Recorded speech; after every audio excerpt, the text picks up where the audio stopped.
Okay, so now we're going to get into mine. And you know, for the last several years, I've been lecturing on the 3 waves of volunteers and the New Earth and the UFO material.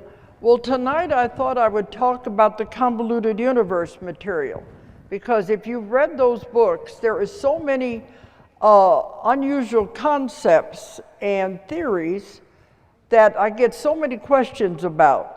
And a lot of times at the conferences, I don't go into the deeper stuff because I don't want to go over the audience's head. And you know, a lot of that material is very deep. So tonight I thought, well, maybe you're ready for it. We'll find out. Because if your eyes glaze over, then I know you're not ready yet. But if you're reading the books, at least you're thinking, and there maybe you'll understand, and it will stir up a lot of questions. Now, I'm supposed to stop at 4, but this is the end of the conference, so we get into a lot of questions. We'll go over, because we get all these emails, and people keep coming up to me even here and wanting more explanations on some of these theories. Okay, but you know, when I started out in the 1960s, nobody was doing any of this. That's why they said I was a pioneer, because there was no metaphysics, there was no New Age. Very few people in the Western world even knew anything about reincarnation. There was no past life therapy, there was none of that. It's hard to believe that now, especially for the younger people, but we lived in a very innocent world, I guess. But there wasn't any of that when I got thrown into this. So I've been at the forefront, I guess you would say, since the beginning. I had no one to teach me how to do this, so I invented my own technique, and that's what I'm teaching all over the world. We call it now quantum healing hypnosis, but I'm doing that all over the world. But in the beginning, it was all past life regression. And I did a lot of that because of the history. I loved the history. And I wrote several of my earlier books dealt with the history. But then things began to happen, and I began to get these other things coming in. See, now it's no longer simple. We hardly ever get normal past lives anymore, but back then that's all it was. But then I began to get these concepts that were coming in that were upsetting my belief system. Now you remember, I don't channel. Everything I write about comes from my hypnosis sessions with clients. And I've had done 45 years of this now with thousands and thousands and thousands of clients. And when many of them keep saying the same thing over and over, you know there has to be something to it. And that's why I'm the reporter, and I'll take bits and pieces of different sessions to put the puzzle together. But I remember one of the first things that came out when we were doing this was the idea of simultaneous time. And you know, I was quite comfortable with reincarnation, linear progression. I had taken many people back through 30 different lifetimes, and I would jump them back by 100-year jumps. That was the way I worked. And then these ideas began coming in, and I would think, oh, wait a minute, I got this all figured out. I know how reincarnation works. I don't want somebody upsetting my belief system here. You know, messing with what I know it. I'm not going to have it changed. But then I got to thinking, if you think that way, you're no better than the church that says, do what we say, believe what we say, and don't ask any questions. So when these ideas began coming in, I thought, well, maybe I should at least look at them and examine them. And one of the first ones that happened when I was doing the Nostradamus material was the idea of simultaneous time. Because, you know, I've got 17 books out there, and I don't know how many of you have read them all. But in that book, we were speaking across time to Nostradamus while he was alive, living in France, writing the prophecies. And it got very complicated. How can we be speaking to him while he is alive? He was not a spirit, he was not dead, he was living his life. And he began to tell me it's all now. And here I'm trying to figure this idea out. So I'm always asking lots and lots of questions. I have a terrible curiosity. I've got to know everything about everything. So when I got these, I was able to ask questions to them. That's what I call them. It's the source of all knowledge that I've got contact with. And we call it the subconscious in my classes, but actually it's higher self, the oversoul, the higher consciousness. And I first thought I'd stumbled on it later in my work, but now when I go back and read the older books, it was always there, but I just didn't know it. But I found out if I ever had a question, I could ask them. And I said, okay, simultaneous time means everything is happening at the same time. And I said, how can that be? We know you start out as a baby, you grow into a teenager, you grow into an adult. How can that all be happening at the same time? Doesn't make any sense. They said because you're using the wrong terminology. It's not happening at the same time, it's existing at the same time. You see how the words are very important in the way they explain things. They said, we will never know it all while we're alive. It's absolutely impossible. There are no concepts in the human mind to totally understand it. Although Guy Needler has really bent he's trying. But they said it's not the brain, it's the mind. That we don't have the concepts. We'll know it all when we die, but when we're trying to understand it now, we have to do it with the filter of our own understanding. And they said many times there are no words to explain the concepts they're trying to get across to me. So they do the best they can, and many times they invent words, turns nouns into verbs and verbs into nouns to get the concept across. But they said, you can ask questions and we will give you the best we can. And I always say, give me analogies, give me pictures, something that I can understand. But it's the idea that there is no time. Well, there is no time anyway, but we're trapped in the concept. Time is an illusion. And the ETs have said it very clearly. They say mankind will never travel in space until it gets out of the concept of time. That's what holds you to Earth. And they said we are probably the only species in the universe has found a way to measure something that does not exist. So leave it to us. But if there is no concept of time, we have invented it because, we go day to day, hour to hour. Our whole lives are built upon it. So it's very hard to get away from the idea that time does not exist. But with the idea of simultaneous time, it means everything that's ever happened in your life, childhood, baby, adults, everything is all happening now. And it's all still there. Now, I know with the hypnosis that we do, we can go back and revisit those childhood times, and I've had people become those children again.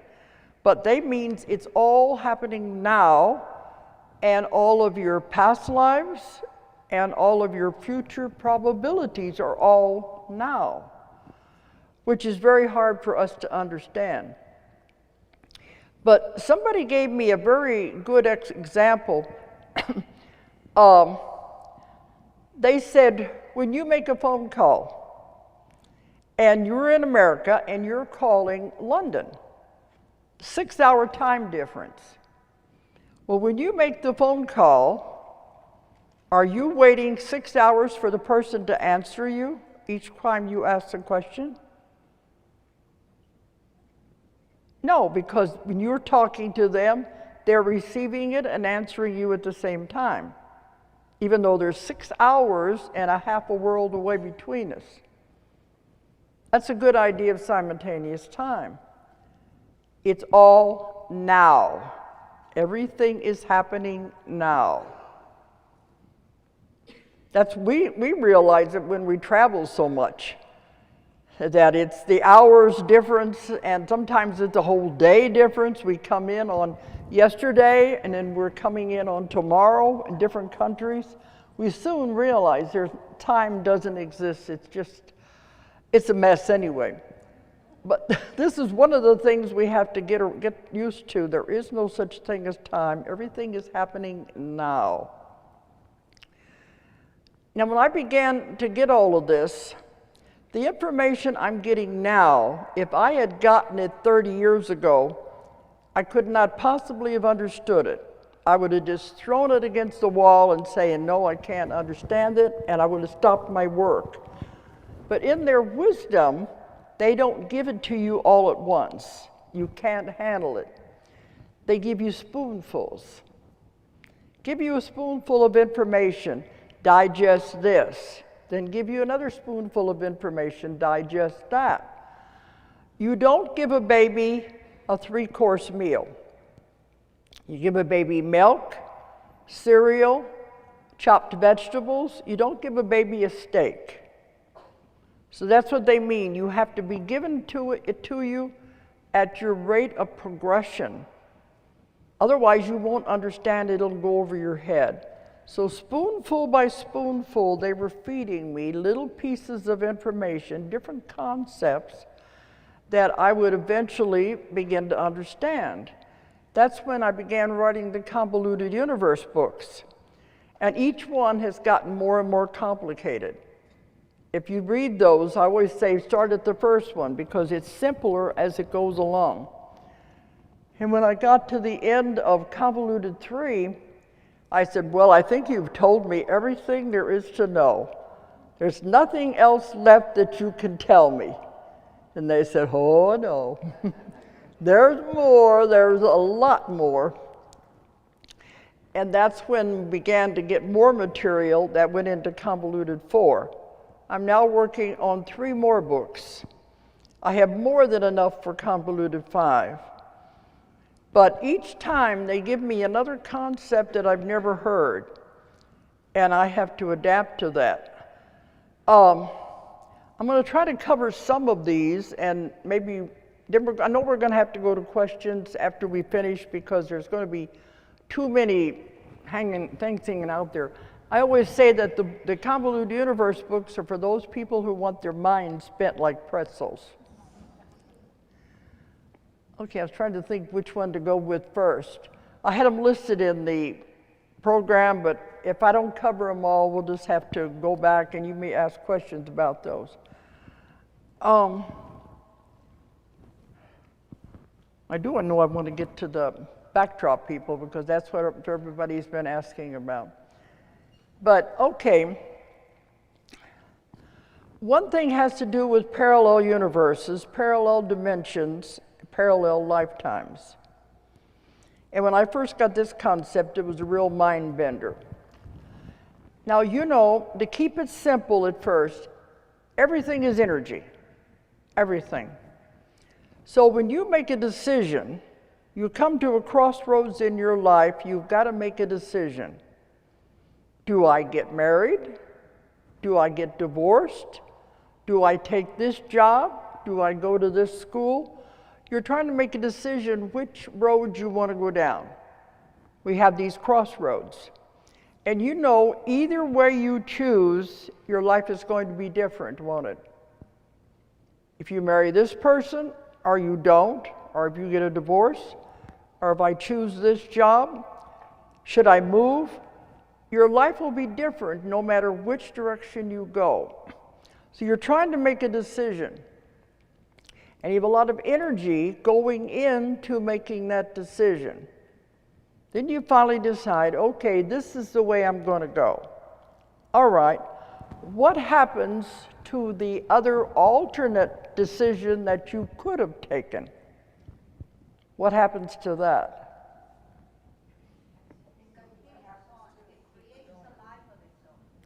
it also is created. And another you is living out that other decision. And that gets a little complicated for people. You're living on this life and you're focusing on your decision you made, but another you split off over here and is living that other life. And we're not supposed to know about it because it would be too complicated. That's what they say, you can't know it all. Imagine how complicated it would be if you knew about these other parts, having all these other experiences. I have clients that come to me and they'll say, you know I'm living another existence in another city and I have another family even. I occasionally peek in on them. And they have said this is possible, but you're not supposed to do that because it would cause interference. Because the other reality is not aware of what's going on over here. Now, I hope I'm setting you on what I'm going to get here. These are a lot of complicated concepts. That's the simple way of explaining this. It can also get much more complicated. If it splits like that, it also means every time you make any decision of any kind, it will split again, and again, and again, and again. To where finally there's hundreds of yous living all these different realities. I think you understand a lot of this stuff. Absolutely. Because he's getting it too. But I know it's hard for our minds to accept, so we don't dwell on it. That's why I call the books mind candy. Read it, well, it's interesting. Then you got to put the book down and go on about your own life. Because otherwise, it can really scramble your brain. And I've also been told that if you don't put much energy in that other decision, eventually it will dissipate anyway. So the one you make now is the one you have chosen, and that's going to be your life you focus on. Don't worry about the other one. I know there's a woman, I'm another person who never got into any of this. I don't know if she's sitting home knitting and watching TV or what. I don't know what she's doing.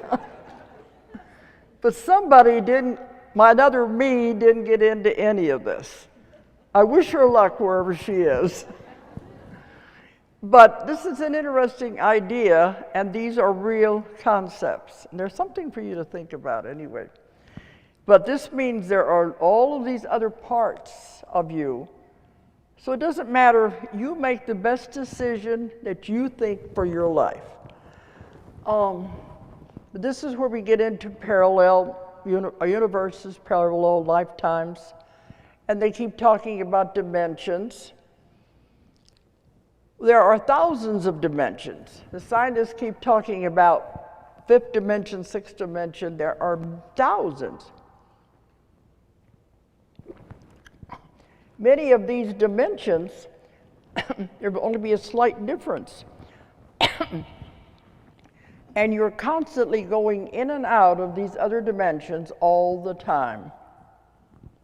You don't notice it unless there's something that gets your attention. I had one woman who was a college student, and she said she came out of her dormitory one day, and there was a lot of construction going on right in front of the dormitory. They had the barriers up and the orange cones, and they were digging up the street. Well, the next morning she comes out of the dormitory. There's no sign of any construction at all. That's what I mean. Unless something happens to catch your attention, you're not even going to notice. You're constantly moving in and out of these. Another one might say, they see this beautiful tree on the block where they live in. The next day, there isn't any tree. We've crossed over just that little bit into the other dimension. It begins to show you reality is not at all what you think it is. Everything is energy. Everything is an illusion. I had one client that said she was out jogging, and she saw an airplane coming in, and it was coming in through the treetops, big airliner, and she could see it coming in. She said, it's going to crash. She could see it about a block or so down. It's going to crash. And she turned around and ran back to the house, turned on the TV to see if there any news about an airplane crashing. Well, there wasn't. So part of what she wanted to have the session was about, what was that? They said she had crossed over into a dimension where there was an airport over there. And it didn't exist in her normal reality. But see, you don't stay there because it's not your reality here. You all know when you put something down, an object or something, your glasses or car keys, you go back, you can't find them. Then a little later you go back and they're there. They have gone into this other dimension and come back. When that happens to me, I always say, guys, put it back, I need it. But we had one story too where a woman, she lived in an apartment building. She went out of the apartment building onto the street, and it was back like in the 1950s. The dresses, the cars, like she had gone backwards in time into the 1950s. And she's walking down the street, nobody's paying any attention to her at all. And she was getting scared. But she went back into the apartment building and went back up to her apartment. Everything came back to normal. I hear lots of these stories. People on trips, and they'll be out in the middle of nowhere on a road, and they find a gas station, and they stop to get gas, and they say, boy, that gas is cheap. And they fill up their tank, and they go on and find a little hotel that's really low price. They stay the night. Well, the next day, when they want to go back to the gas station, there's no gas station. And if they try to find that hotel again, there's no hotel. I hear these stories all the time. One strange one, this woman, see, when I'm on the Art Bell and the George Noory show, we get tons of emails when I bring things up like this. And that's where a lot of these stories come from. The one said, she went out to the airport to watch the jets land and take off. She's watching this jet take off and then go backwards, and then go forwards, and then go backwards before it took off. And she, you know, airplanes don't do that. And she'd watched several of them do that. Then she walked out on the street, saw the cars doing the same thing, going forward and going backwards and going forward. And the only thing I could think was that was the juncture point of dimensions, where they weren't solid in one or the other. Have I screwed up your brains enough yet? Okay. Because I know there's going to be a lot of questions, but every time I get these concepts, I write about them and I say, don't ask me to explain them, I'm just telling you what I got. And it's weird. But I think we're going to go into the backdrop, people. This came up in my last book. I put it into Convoluted 4. I could go into a lot more strange concepts, and they may come up with the questioning. But in Convoluted 4, I've got this concept of the backdrop people. The reason I've got Guy here is because in his lecture, he talked about backfill people. And I said, wait a minute. That's the same idea, and he never reads my books. That's right. I don't read any books these days, purely for fear of having contamination from other people's work and it being stuck in my subconscious and then being regurgitated in my own stuff. So I don't touch anybody's books. I haven't for years. I don't read anybody else's books either, because I don't want to be influenced. But here he's talking about backfill people, and I've got backdrop people. And so I asked him to come up because everybody keeps wanting more information about it. And all I had was what I wrote about. Well, now I'm getting more information because it's coming through more and more people. It's like when the concept is ready, then we get more and more information keeps coming in. They know when I'm ready and I'm supposed to present it to the world. Okay. Well, the idea, nothing is real anyway. Everything is energy. Everything is illusion. This building where you're sitting right now did not even exist until you collectively chose to come here tonight or today. Wrap your head around that. I'm going to ask you to make sense, because every time I brought that up, they'll say, what? It's like a Stephen King movie they had one time where nothing existed before they got there. That's right. I mean, what you're doing is you're creating your own realities, and now you've created a huge group reality. And without the huge group reality, this wouldn't exist. But this shows you, too, how powerful your mind is. Because everything you see, everything that's around you, everything in your life, you're creating and putting there to fill up your world. So that means you can create anything. Nothing is impossible. You can change your life. You can have anything in your life at all. They told me one of the biggest lessons you come to Earth to learn is how to manipulate energy.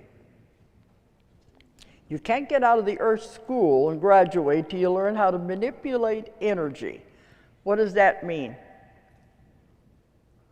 Create. You have to learn to create. Because this is how powerful your mind is. You can create anything. So that means every time you go anywhere, even go back to your house, it is recreated every time you go into it. I always wonder, where does it go in the meantime? It's just space. Back into whatever. But when these concepts began coming up, this is it's a little unnerving. But the backdrop people was really scrambled my brain. And everywhere I go now, they'll say, tell us more about the backdrop people. Okay. You're creating, this is your movie. This is your play. You are it's all that life is anyways, just a game. It's just a play. It's just an illusion. You're going to leave here with your brains really spinning. Okay. But I've had people say that when they go through the death experience in the past life, they look back and they'll say, it's just a play. I see all the actors on stage getting ready to play their parts. I see the actors in the wings getting ready to come on stage and play their parts. It's just a play. But when I was there, I took it so seriously, but now it's like a blink of an eye. So you are the producer, director, and actor in your own play. You're also the script writer, but the script isn't written. It's written as you go along. So you see, you can change it anytime you want. We get so trapped into thinking there's no way out. Not, that this is all there is. When you realize how powerful your mind is, you can create anything you want. This is the goal, the main thing of being alive is learning how to create. And now when the veil is thinning, we're moving into this new earth, we're into this shifting, we're bringing all these abilities back. This is what you're supposed to learn how to do. Okay, but this is your movie. Now they said, it wouldn't be a very good movie, would it, if you were the only person in the movie? Isn't that true? They said people like people around them. So what we do, we don't know this, none of this is done consciously. You have the backdrop people. When you cast a movie, what do? You cast all these extras, don't you? To fill in the background. The backdrop. He calls them the backfill. You cast all the extras to play all the parts of all the people. Those are the backdrop people. And when I go into a crowded airport now, I was thinking, oh boy, look at all the backdrop people I've just created. I shouldn't have put so many into this. But this is what makes it even stranger. The backdrop people are not real. They're not real people. They're not anything. They are energy. It's just energy. Everything is energy. That's why I want him to come up here because, come on up, guy. Because when I was asking about him, I said, you got your information your way, I got mine, and we were comparing what we've got because I had so many questions. And now I'm getting more information about it. And so I think everybody here is real. I'm not sure. Pinch yourselves quickly and see if you are real. Okay. But I know we're going to have a lot of questions about this concept. They said because you couldn't go through your own movie by yourself. You have to have other people. Now, the people in your life, those are real. Those are the ones that are on the evolutionary path. We have come in to evolve, to grow, to learn lessons, to reincarnate. We're the ones that are evolutionizing. They're real, and you've made these contracts with all these other people, but these other ones are not. And I said, do they have souls? They said, no. They're just energy. They said it's holographic. It's like being on the holodeck on Star Trek. You know, when you're on the holodeck, they interact with these people, they're real, but then the minute they walk off the holodeck, all these people dissipate.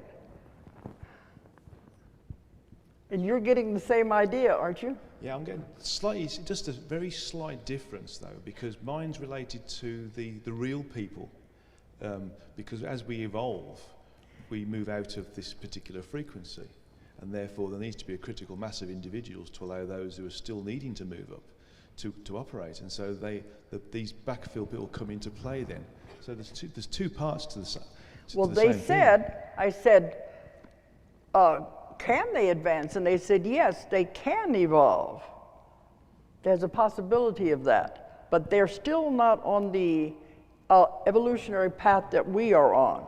They're different. They're a completely different energy set. The energetic genre of mankind is a very high frequency, very high energy. And these guys, they're lower. Lower, denser energy. Yeah. Earth is the densest, lowest planet in the universe to live on. It's the most difficult planet to live on. When you come here, they said we're at the bottom. They're so dense and heavy. So a lot of these people are made up of that dense energy. That's right. And the thing is that you can tell them. I mean, clearly, he's learned to tell them apart. I haven't yet. I mean, you just tell them. You can, if you go into a shopping mall, for instance, or a football game, or a basketball game, or anywhere with a large group of people, just walk around and look and feel what's going on, and you can spot them a mile away. They stick out. They're not the same energy set. I mean, clearly there's none here. If you learn how to, if you learn how to feel energy. Yeah, absolutely. But it's amazing that I found it quite a dichotomy, you know, that I couldn't understand how we could ascend, but how everybody else could exist when there's the population's disappearing one by one and in tens. And then the information came through in a meditation in March last year that there's a series of backfill going on where there has to be a critical mass. And I was amazed when Dolores said that it's you know, there's a similar thing going on for creating the necessary environment for us to evolve by maintaining an environment holographically as well. It's amazing. But me and Julie have had a lot of discussion about this too, and we said, what would happen if I would go up and interact with one of these people? Because, you see them talking and all of that. What would happen if I would go up and interact with them? Would they be real? Then I think it goes along with the idea, okay, you've got your movie. Now you suddenly gave one of these extras a bit part. They have a little speaking part in the movie. But a lot of times too, when you interact with people, it's the way you interact. Sometimes if they need help or you're talking to them like that to me is you are helping your own evolvement.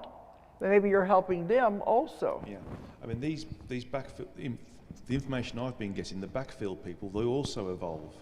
And they don't get the chance to have individualized free will. So this is, in general, the first time they've incarnated. So when they're working with us, they gain evolutionary content as a result of that. So they're benefiting. They're helping us continue to evolve, and those individuals who are left behind but still evolving by being here and backfilling, basically. Because also he's found that the ones that are very negative, they're like the bottom. Those are the very low, dense energies. But they're here, all of this is here to teach us something. That's what it's all about. That's what life is all about anyway. What are you learning?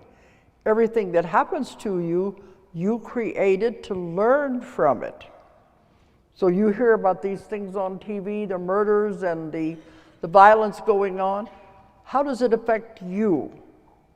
What do you learn from that? That's the lesson of these other entities, to teach us something. And the thing is that in them doing what we abhor, we learn how to not do it. So we naturally move ourselves out of that zone, out of that frequency. Yeah, they've told me that before, and it was in my book, Between Death and Life, that if you didn't have these as examples, you wouldn't know what not to do from a moral standpoint. That's right. And it's important to observe what is considered to be wrong, because there are definitely universal laws being worked with here, and we are shown every day what not to do so that we can avoid it and take a faster track to increasing our frequency and ascend in the process. Because everybody has bad things that happen in their life, but they have put them there. Before you come into the life, you make your plan, and you make the plan of the events in your life that are going to help you grow. And I have so many clients that have had horrible childhoods and horrible lives, but I always ask them, what did you learn from it? That was the purpose. That's why they put those events in their life to learn from. And some of them will say, well, I didn't learn anything. It was just a bad experience. Then guess what? According to the law of karma, the law of what we're here for, you have to repeat that class until you learn that lesson.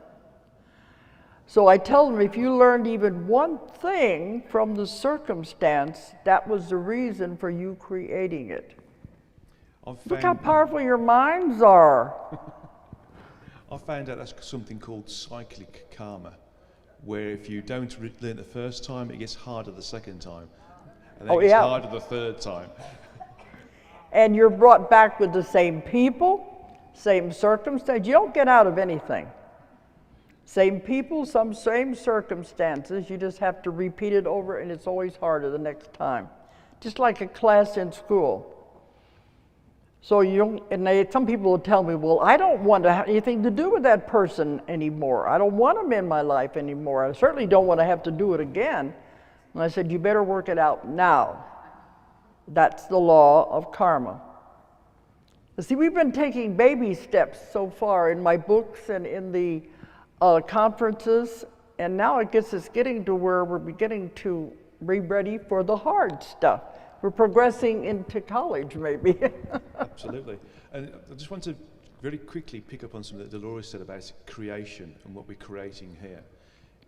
One of the things I've picked up recently is that we're all part of creating the multiverse, not just this locale here, but we're all creating the multiverse. So think about that when you're starting to create something small, but actually you're part of something much bigger. Julia, you want to come up? Where's she at? She said she was me right here. Okay. Come on up, Julia. I like to have her up when we go to questions. But I was getting more information about it, and they kept saying it's holographic. But I think now our minds are ready for this kind of information, and we can understand it because you're great and powerful beings. We're not at the mercy of the world. I hate it when I get clients coming in that are in the victim mode. Oh, you don't know what happened to me. I mean, this is a horrible life, etc., etc. You listen to this for about an hour, then I tell them, oh, for Pete's sakes, get out of the victim mode. Because everything that happened, you created it for yourself. You want to stand up here or what? Okay. I think the lady should sit. Do you like to sit? I'll stand up and Julia can sit down. Well, no, that's okay. She does. You want another chair? No, go ahead. Okay. I like Julia up here when we go into questions.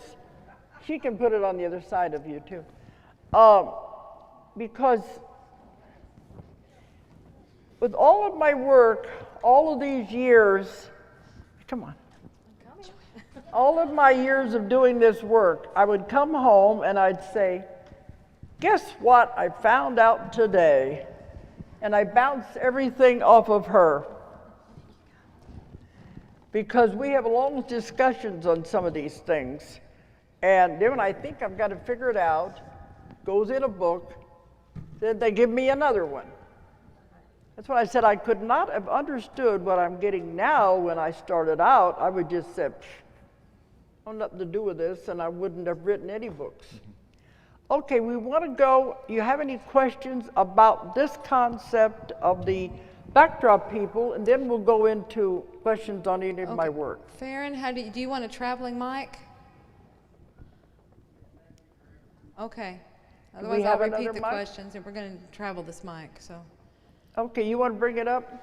Because I want to see if maybe you can trigger some more things that'll help me know what to explore, to get more information on the backdrop people. Run, Holly, run. Do you think this is a mind bender? Is it a mind bender? Yes. Okay. Where do you want me to go first? They all jumped up to where we feel led. So, okay, we've got different ones. Hello. We're ready for it or it wouldn't have been brought up. Okay. Yeah. Yes, I just almost finished reading your Convoluted Voor. They're wonderful. And yes, one can see the progression, not only yours, but of the information. It's incredible. About the backdrop people, and this is what I read, or the back film people, I thought she answered, your subject answered, we are energy. Couldn't it be that not that they're not dense energy, but they're just energy beings that come, be on a holographic journey or something, be there for a minute and go back to energy? Couldn't that be it? That's what they said. That's because like that's I said. That's the way I understood it. Dissipates. Not that they're dense. I think it would dissipate. It just goes like it back, does on the holodeck. Yeah, and then the next thing would be, okay, planet XC5, now go work over there, you know, like traveling energy or energy that is needed or that appears where it's needed. This is my understanding of that, and I found it very interesting. You know, these people, you never see them again. No. They are just there to fill up your need to have people in your world. Yeah. I'd like to elaborate on that slightly because actually they don't travel anywhere. Everything is everywhere, all of the time. Well, figuratively. So all that's happening is the intention to coalesce in one particular location is what happens, and then they're there. And then because of your mind wanting them to be there. Yeah. And then the intention changes to be over there for some reason, and then they're over there. So it's not a case of them moving around, it's the energy just changing or morphing into something that it needs to be at one particular time. Well, then let me finish. I wasn't going to ask that. But wouldn't it be, since we're sparks, we're not the whole, higher self in a body. We're just a tiny, tiny fragment, okay? So all the orchestration of each one of our lives here, don't they take part also? My oversoul, my higher soul? So actually, they're all taking part in bringing the backdrop people into our life, because No, you are doing it yourself. we're doing it, but don't I have the help of, we call them guides, angels, whatever, but actually they're our higher souls. Those are all real. Exactly, but they are our own self, because after all, there's only one thing, the source. Yeah. So then we all orchestrate. It's kind of a group thing, isn't it? It is, but it isn't. if you imagine that we devolve responsibility down from the sources devolve responsibility for evolution to us as its creations, and then we have us being our true energetic selves, the oversoul, if you want to call it that. Yeah. Then devolves responsibility into the spark, or as you call it, or the projection into the various different incarnate vehicles to experience various different aspects of existence. So that's got responsibility for creating as well. So it's devolved responsibility for creation. Thank you. But see, that's because we are on the evolutionary path. We have come in to progress. But that's why we have this ability, unknown to us consciously, to create all of these things. But think what we could do if we could organize that energy, and you can create anything you want in your life. You see the possibilities here. Because you're doing it all the time on an unconscious level and don't even know it. Okay. We got some more questions, I think. So let's say that we are in an airport or at a ball game. Might it be that we might be the backdrop people in some kind of a scenario, life scenario, for those folks? We had this discussion yesterday. And did you resolve it? If you're a real It's person, an ongoing learning progression. That's what I love about it. I'm constantly learning new things, and so is he. Yeah. Okay, what was the question? Oh, that's right. Are we somebody else's backdrop person? Are we someone else's backdrop? Well, we wondered about that. I must say we had that discussion. I'm still wondering about it, yeah.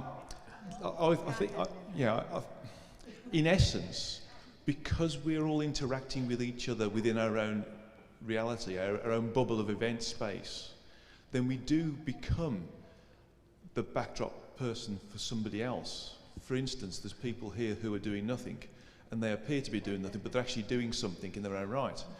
So, although we are not truly backdrop people, because we are real people evolving, because we're in the background, you could think of it in those terms.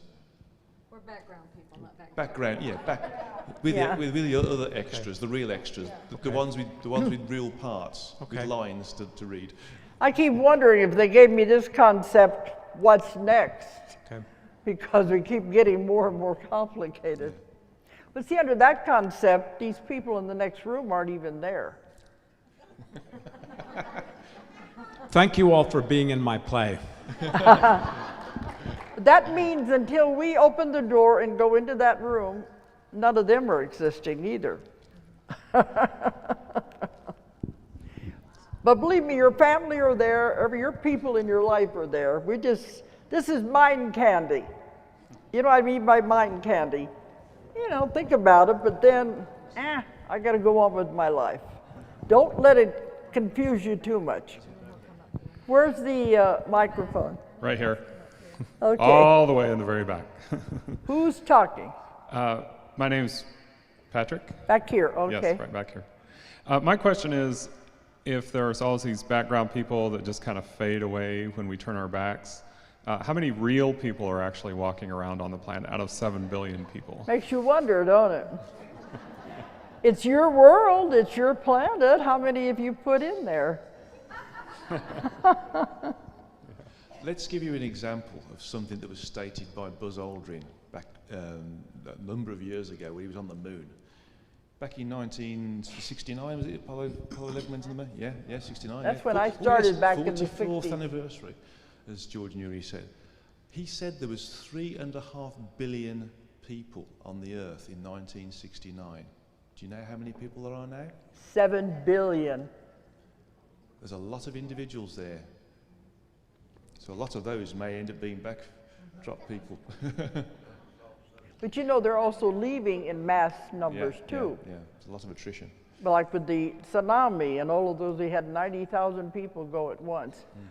There's a lot of that happening too, this balancing of the planet in that way. Yeah. I have one more The question. answer to the question is we don't know. If you're real, if you could just raise your hand so we can just kind of see. All the real people, raise your hand, please.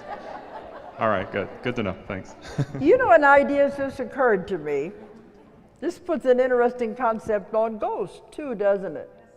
It does. Yeah, that they're just an energy form that hasn't solidified. Who has a mic? Travis, can you bring it up here in the front? Okay, we've got some up here. That's what people say. They may not understand my. Here, Travis, here. Get her into first. Here. She's been from the beginning. When I first wrote Convoluted 1, I said, I don't think anybody's going to understand this. And people said they loved it. They said, we may not understand it, but it makes us think. So maybe I'm making you think in a different direction anyway. Okay, go ahead. Okay, so it's a little bit complex. You said that everything we think or decision we make, there's possibly another one of us that's split off doing it. Yeah. So then I have killed my brother-in-law in another life. I've heard this question at other conferences. I've forgiven him completely in another life. I may have had an affair. I may have been a priestess. I may have, become a preacher. I may have done so many different things that are much better than I am now, or much worse than I am now. All lessons, all lessons. So, are those all backfill people? Because I'm the real? Or that's one way of asking a question, and the other is, how is that affecting me? That I have such a creative fantasy life and that those things are really real in some other part of the universe? Well, the one thing you don't realize is this is not the only aspect of you. You are a much bigger soul than you think you are. We call the oversoul the higher self. And that soul, it splits off into fragments. They've given the example of like a facet, and all these facets, and charge, they use the word charge. They mean all of these pieces split off because this way you can have so many more experiences at one time than to living just this life, the only life you're living. But is So it better all than these to be? pieces are these parts you're talking about, but they're still you. But have I made the best choice for this part? I Well, mean, I could that's make up a to lot you. of worse choices, but I could also have made a lot of better choices. And then I have a second question Oh, should we finish this question Okay, first? okay. It gets very complicated. It's unresolved at the moment. In actuality, you can split up yourself into as many different parts as is necessary. I mean, even the possibility of possible possibilities of duality, triality, quadruality can create a splitting off and a completely different parallel condition to you. There can be millions of versions of you doing millions of different things. Oh, there are. Do you see why you can't focus on it? You focus on you now and what you're doing right now. I had a period of time where for a long time I lusted after money and dreamed about finding large sums of money, and then I felt really guilty, and for a 2 or 3 year period I tried to avoid all dreaming whatsoever and really cut out for a long time. And now I don't lust about money anymore, but so I'm back to being a more normal person and having regular dreams. But Sometimes I wish I could go back to when it was simple. Past lives in linear fashion. I still believe in the spirit side, and you're going back and forth, and we know what happens when you die and go over there. But sometimes I wish we could go back to the simple days, but we're evolving, we're getting more and more information. Okay, and my second question would be, so if we know all this information, and then if we look at mental institutions and the people that are there, that are probably not just crazy people or deserve to be there, and what responsibility, once we know that maybe we have tools or you're learning tools or people are getting all these tools to help someone like that, is there a responsibility It's hard to help the ones in the institutions, but I've begun to find out a lot of them I don't think belong in institutions. Right. What you'll find is some of these people are actually more aware and awake than we give them credit for. Yeah, You know, absolutely. psychiatry had to redefine the definition for schizophrenia, because the definition of schizophrenia used to be hearing voices, but they said too many people are channeling now. We can't have a whole population of schizophrenics. How many hear voices? Yes. So they had to redefine the definition for schizophrenia. So some of these people may not be that, they just not understood. Okay. Well, they're seeing all of the options and all the split Yeah, offs and all of they the... can see into the they other see all the other dimensions, lives. and They they see- don't yeah. they don't understand. They put them on drugs. You Right. know? I don't know how you would help them. It's their makeup of their mind, I And in guess. some instances, some of these individuals are actually connected with other aspects of themselves that are in different lives, in different parts of the world and different parts of the universe. Yeah. And they're experiencing it concurrently, which is why people like us who are living in a single way can't understand it, and therefore we institutionalize them because we don't understand them. Yeah, the veil is so thin that they're not supposed to be doing that, but they are too aware. And sometimes I found too, those who have had experiences with drugs, that they open up that part of their mind unintentionally and are able to get over into that. And that's one of the reasons you shouldn't play around with drugs, because you do open up those other parts of your mind. Okay, where's the... Okay. Before I ask my easy question, I do have to say that I've often marveled at how many people are in the same place as I am. How many people decided, to take a drive to the supermarket that day at that time? So that's interesting. But my question is to Guy, how you said that you could tell a backfill from a person. How do you do that? That's what I want to know. Yeah, for me, it's just I sense it. I can tell. There's an energy around them which tells me that they're different from what we are right here.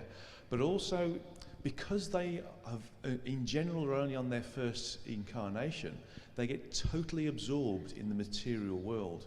So they're instantly materialistic. They get very aggressive as well. They want to have riches and fame and fortune very easily. They are totally absorbed by materialism.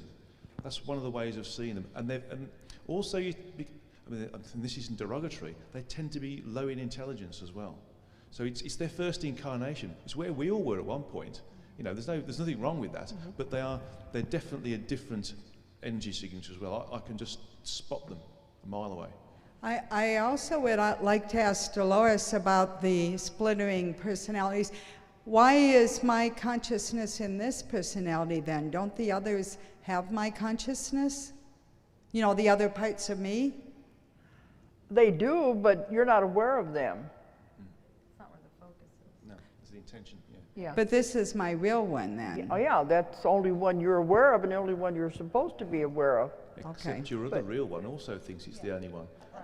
Yeah, that's. But Guy, what you were talking about then, some of these, the ones that aren't real, also want wealth and everything the wrong way, and that's why they go into the crime element, That's right. It's the just negative element, basically. Yeah. They but that's also, like we said, to teach us something too. Absolutely. But your mind could just go round and around if you're saying which is the real me and everything. That's why just treat this as interesting information. Don't dwell on it. I don't want anybody to go off the deep end here. No, I'm not near there yet. That's why I never brought this up at any other conference. So maybe you're ready for it. Let's hope so. We are. Okay. Okay, in respects to a person who has been institutionalized or for whatever reason because they're considered crazy, would that not be their soul choosing that experience or that incarnation? Would that not be part of their choice? Well, I don't know. I know that we do choose handicapped bodies to learn from.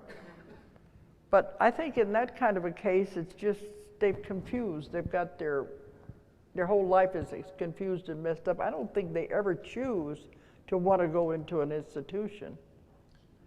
Unless Unless it's part of the plan. maybe the other higher self chose it to teach the other people in the institution something. Yeah. Go ahead. In general, it's part of the plan, although there are mistakes, of course. I never like to hear that. Really?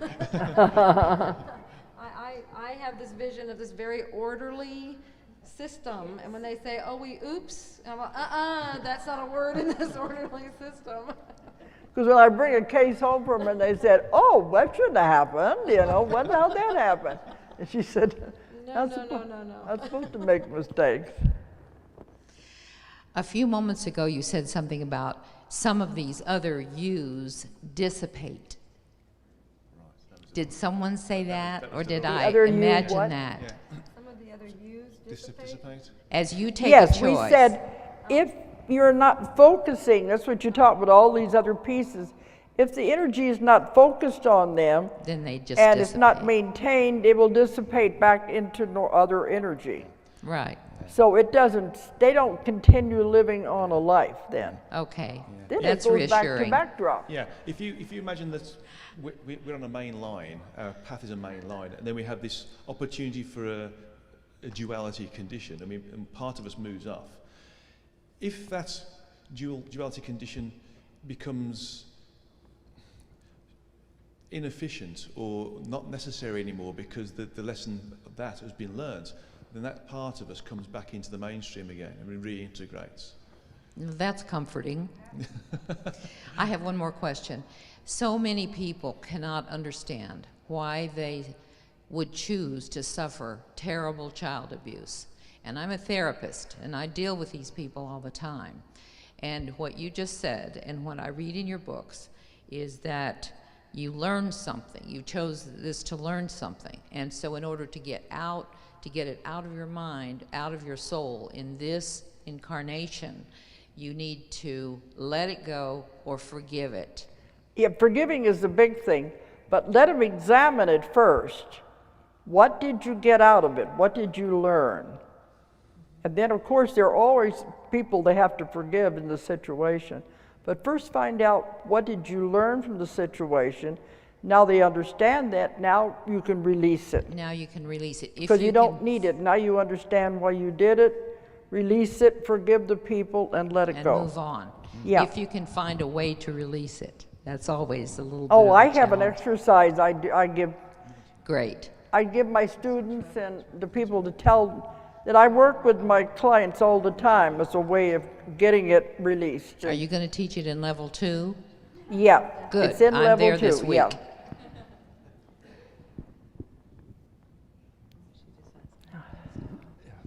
They're going to be ready to go back to simple stuff. But that's what I was saying. You said everything is changing. We are all growing if we're shifting, and our abilities are coming back to where we can understand these things. Maybe we never had the ability to understand before. What they have said in many of the cases where someone did go through child abuse, they said one of the big lessons that they were learning was how to survive. In terms of everything we're experiencing now, we're only experiencing it because we're becoming more expansive. And that's a function of ascension. I'd just like to make a comment, and you probably might want to throw your 2 penneth in. I did a past life regression with a client, and I stumbled across Parallel Life, and how that came about. The person was regressed back to around about 1720 in Europe, speaking a foreign language. We communicated in English. Yeah. But I asked her to say happy, it was a birthday. She was having a birthday party. And I said, can you say happy birthday in your language? So she spouted something out in a foreign language. And then she said, the people around me are laughing at me. People around her what? People around me are laughing at me. Because I've just said happy birthday to myself. So I'm thinking, if I'm in the future, how could that event happened in the past? So it had to be simultaneous. Remember I said everything's happening now? Yeah, exactly. So that to me was one of those moments, you know, where the light bulb went on, and so I thought I'd just share that. That to me was solid evidence.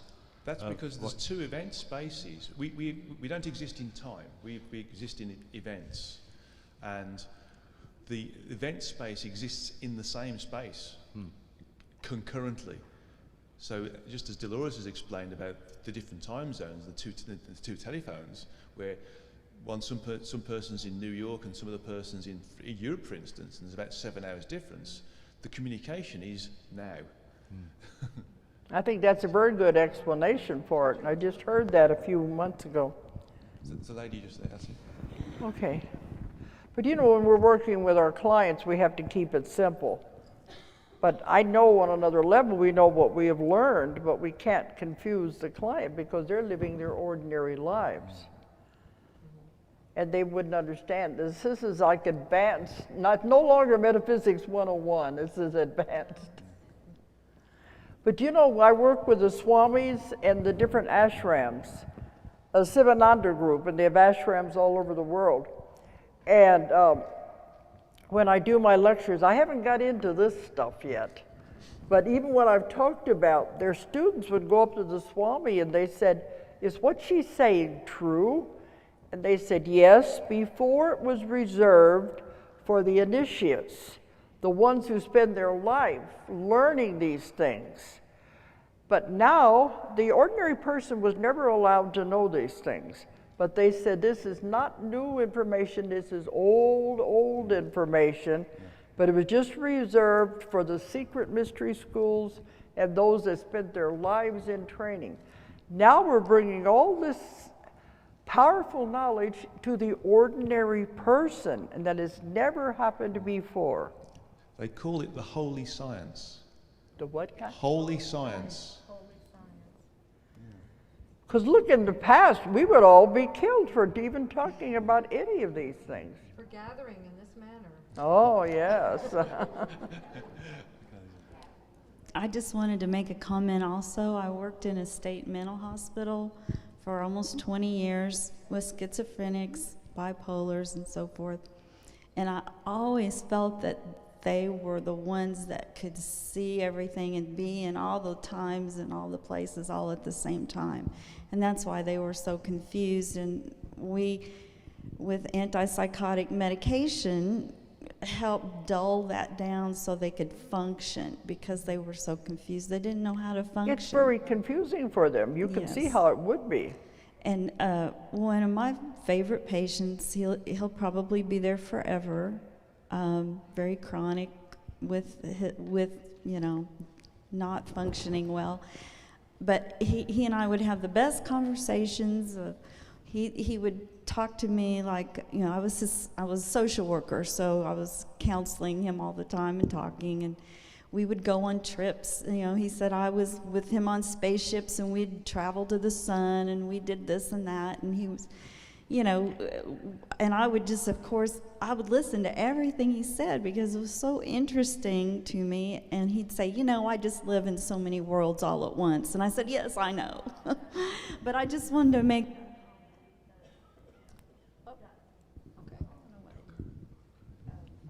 I just wanted to make the comment that when I heard you say that, I was like, yes, because I was the only, you know, you can't say those things in a hospital. And keep your job. Yeah. But you know, I teach that, you know, you can talk to your body because within your body is an entire universe. All the cells and organs are an entire universe inside your body, and you can talk to those cells and organs, and you can keep your body healthy in that way. And your body loves for you to talk to it, because when you talk to your body, you're the voice of God. And it loves to listen to you. But I had one client that said she knew how to do that. She talked to the cells and all of that, but when she told the doctor that, they put her in a mental hospital. They couldn't understand how it could be possible. But we published a book on it. It was written by a doctor who was a head of a hospital for 45 years. And he got out, he was finally able to talk about how you can talk to your cells. But see, that's what I mean, they make everybody, something wrong with their mind if they're thinking a little differently. So, who knows? Maybe we're waking people up. I think we got time for a couple more questions, and then we're going to have to stop, okay? Okay. Well, the first thing that I want to mention is, talking about all the fragmentation is an important concept, but also to remember that we're all part of one. So we really are all each other. And my next aha that I got listening to this is these concepts that seem such mind benders are concepts that come from a higher dimension. So we're trying to make sense in a third reality concepts that belong in a much higher place. So they will never make sense in a third dimension. We were talking this morning about how you prove some of the results that we get in our QHHT sessions, and you will never get a medical doctor to understand that because they're working in a different level of comprehension than what we're dealing with. So you almost have to enjoy and just go with the flow of this information and maybe not try to get the mind to do such analytical comprehension of it. When I do my classes, we keep it on the simple, step by step. We don't go into this kind of stuff, but it helps to explain a lot of these things. Okay, I went over because I knew we were going to get into questions, and we're the last thing here. I think that's enough, don't you? We've got two more over here. Let's do these two people, and then we're... Then we'll stop, okay? No. Oh. Testing. Something just flashed in my mind. I remember in one of your Convoluted books, you talked about you're a child of God, and God was also someone's child. Do you remember that? I talked about what? You're a child of God, and God is also someone's child. Do you remember that part in the book? Yeah.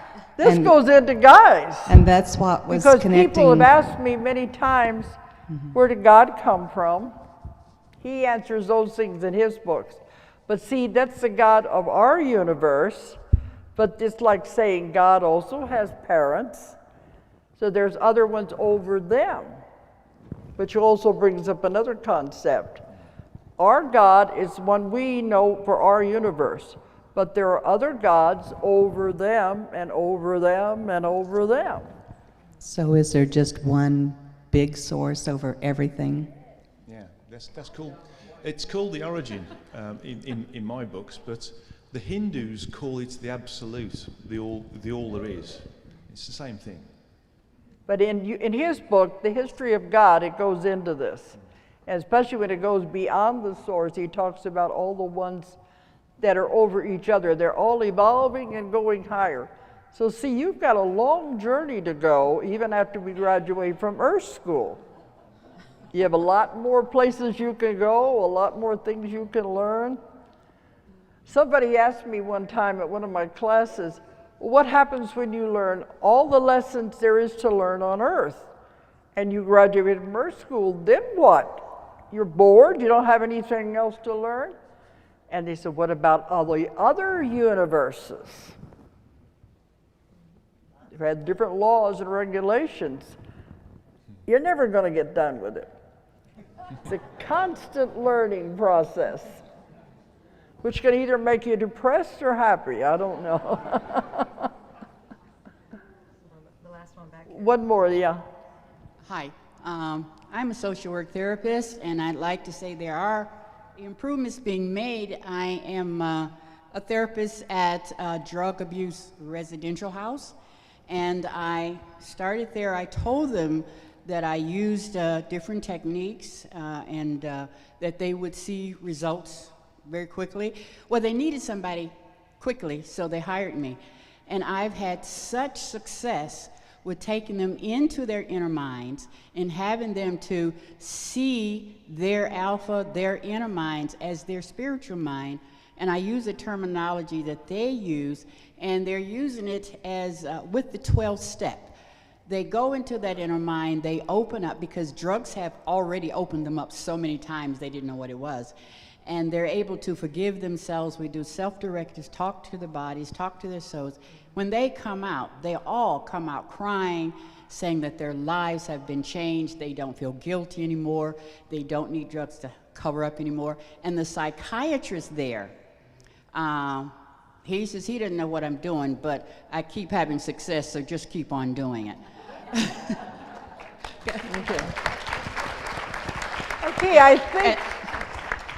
And the question I wanted to ask was, with all the things that you're talking about that we create, how does psychic readings, tarot readings all play into it if we've been programming and creating, and then we're told that, well, that's not true, that's not going to happen, and you know that you've been creating? How does that play into your reality? Can you change what others see for you? I didn't get all of the question. She's my translator. Okay, with all these possibles and possibilities and probabilities and everything like that, okay, then you bring in readers, psychics, readers, things like that, and then you're creating everything, so you have all these possibilities. Then you have readers that maybe say, no, that's not going to happen. How much can you change that? And what are they I don't seeing? believe any of the psychics, the readers. It's all up to you on what you're going to buy. Now, some of them I know are very good. They're very accurate. But remember, you always have the power to change your own reality. Maybe you'll get good advice that will help you steer down another path. But don't buy it all whole hog. Usually what they're seeing is if you change nothing, this is the probability. That's what they're looking at. It's not written in stone. Future never is. No, even Nostradamus said that nothing is written in stone. There are too many probabilities and possibilities depending on what you choose. But psychics are good. We all like to go to them. Hope we're going to get an answer. There's nothing wrong with that. Okay, I think that's going to be it. I really hope you enjoyed the conference.